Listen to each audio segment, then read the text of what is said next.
మళ్ళీ 23,600కి నిఫ్టీ వచ్చేసింది అనుకున్న సమయంలో ఈ వీక్ చాలా డిసప్పాయింట్ చేసింది.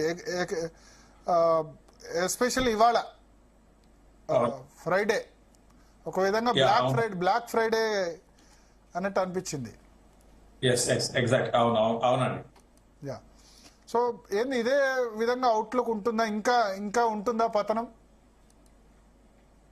వన్ థింగ్ అంటే ఇప్పుడు ఇండియన్ మార్కెట్స్ మనం ట్రంప్ రిలేటెడ్వి అంటే లాస్ట్ ఒక 1 month గా ట్రంప్ టారిఫ్స్ మీద మనం అంటే అటు చర్చించుకుంటున్నారు. సో ఎలా అయిపోయిందంటే ఇప్పుడు ఏంటంటే ఒక ట్రేడ్ వార్ లాగా అయిపోయింది అనమాట.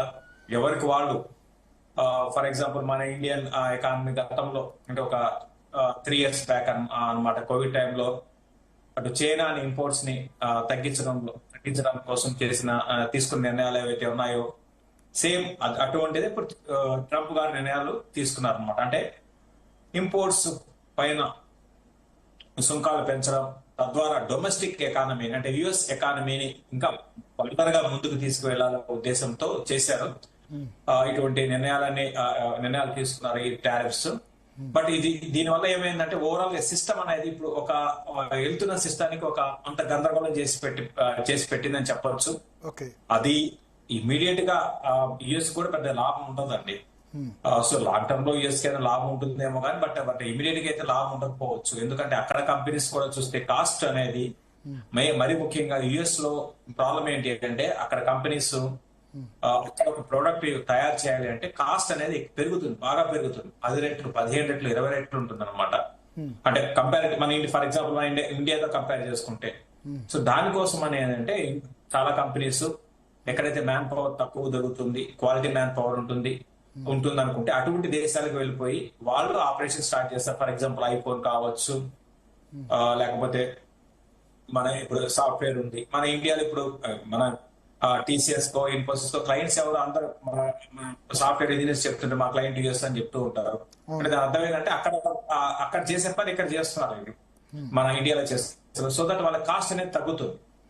అయితే ఇప్పుడు ట్రంప్ తీసుకున్న నిర్ణయం ఏమవుతుందంటే ఏంటంటే ఇప్పుడు ఫర్ ఎగ్జాంపుల్ స్టీల్ ఇంపోర్ట్ చేసుకుంటారు, మన ఇండియా నుంచి అమెరికా ఇంపోర్ట్ చేసుకుంటుంది.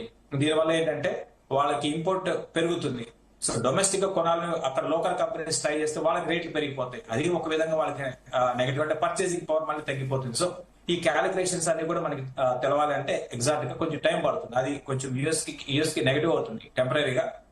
బట్ ఏదేమైనప్పుడు కూడా ఈ ట్రంప్ రిలేటెడ్ అనేది ఒక మార్కెట్స్ కి ఒక ట్రిగ్గర్ పాయింట్ గా చెప్తాను నేను. అంటే ఎప్పటి నుంచో మార్కెట్స్ అటు యుఎస్ మార్కెట్స్ కానివ్వండి, జపాన్ మార్కెట్స్ కానివ్వండి, ఇవన్నీ కూడా అబ్నార్మల్ గా పెరిగాయి. ఇంకా మన ఇండియన్ మార్కెట్స్ కన్నా అవే ఎక్స్పెన్సివ్ అనమాట.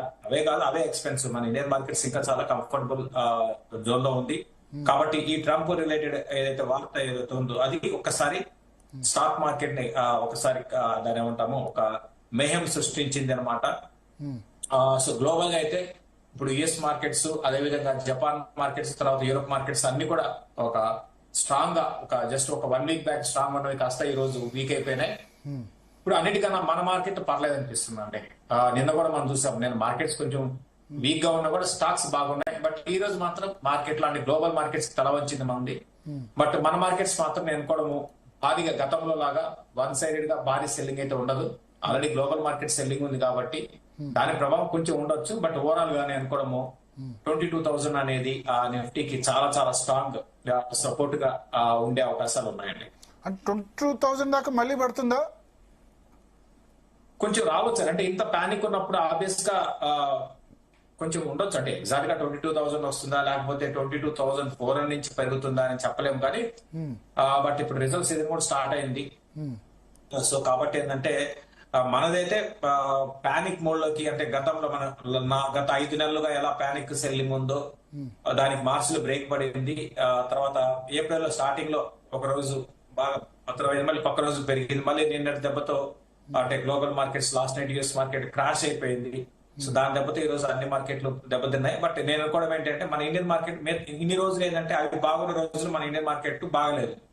ఇప్పుడు అవి బాగలేని రోజు మన ఇండియన్ మార్కెట్ పర్లేదు, బాగుంటుంది. అంటే ఇక్కడ నుంచి న్యూ హైస్ కి వెళ్తుందని కాదు, అంటే భారీ క్రాష్ లేకుండా ఇక్కడ నుంచి 20% 15% అటు కైండ్ ఆఫ్ క్రాష్ లేకుండా ఏదో 5-6% డౌన్ అయ్యి అక్కడ స్టేబుల్ అయ్యే అవకాశాలు ఉంది.